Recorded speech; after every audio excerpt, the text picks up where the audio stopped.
വിദേശ രാഷ്ട്രങ്ങളുമായുള്ള ഖത്തറിന്റെ വ്യാപാരത്തിൽ കുതിപ്പ് രേഖപ്പെടുത്തി. കഴിഞ്ഞ വർഷം 476 ബില്യൺ റിയാൽ മൂല്യമുള്ള ഇടപാടുകളാണ് നടന്നത്. ഏഷ്യൻ രാഷ്ട്രങ്ങളാണ് രാജ്യത്തിന്റെ ഏറ്റവും വലിയ വ്യാപാര പങ്കാളികൾ.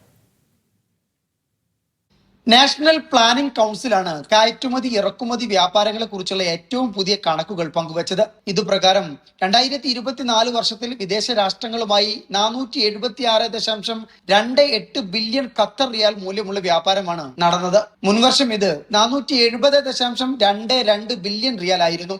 രേഖപ്പെടുത്തിയത് 1.3% വർധന. ഏഷ്യൻ രാഷ്ട്രങ്ങളും യൂറോപ്യൻ യൂണിയനുമാണ് രാജ്യത്തിന്റെ പ്രധാന വ്യാപാര പങ്കാളികൾ. ഏഷ്യൻ രാഷ്ട്രങ്ങളുമായി 319 ബില്യൺ റിയാലിന്റെ ഇടപാടുകളാണ് നടന്നത്. രാജ്യത്തിന്റെ ആകെ കയറ്റുമതിയുടെ 77% നടന്നത് ഏഷ്യയിലേക്കാണ്. 267 ബില്യൺ റിയാൽ. 52 ബില്യൺ റിയാലാണ് ഏഷ്യൻ രാഷ്ട്രങ്ങളിൽ നിന്നുള്ള ഇറക്കുമതി. ഏഷ്യയുമായുള്ള ട്രേഡ് സർപ്ലസ് 214 ബില്യൺ റിയാൽ. അതേസമയം യൂറോപ്യൻ രാഷ്ട്രങ്ങളുമായി വ്യാപാര കമ്മിയാണ് രാജ്യത്തിനുള്ളത്.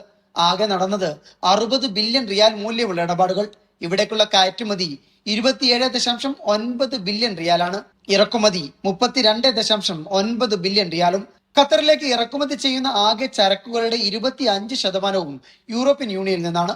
വ്യാപാരത്തിൽ GCC രാഷ്ട്രങ്ങളാണ് 3-ാം സ്ഥാനത്തുള്ളത്. അമേരിക്ക 4-മതും. 52 ബില്യൺ റിയാലാണ് ഗൾഫ് രാഷ്ട്രങ്ങളുമായുള്ള ഖത്തറിന്റെ വ്യാപാരം. US-മായി 22.3 ബില്യൺ റിയാൽ മൂല്യമുള്ള ഇടപാടുകളും നടന്നു. Media 1 Doha.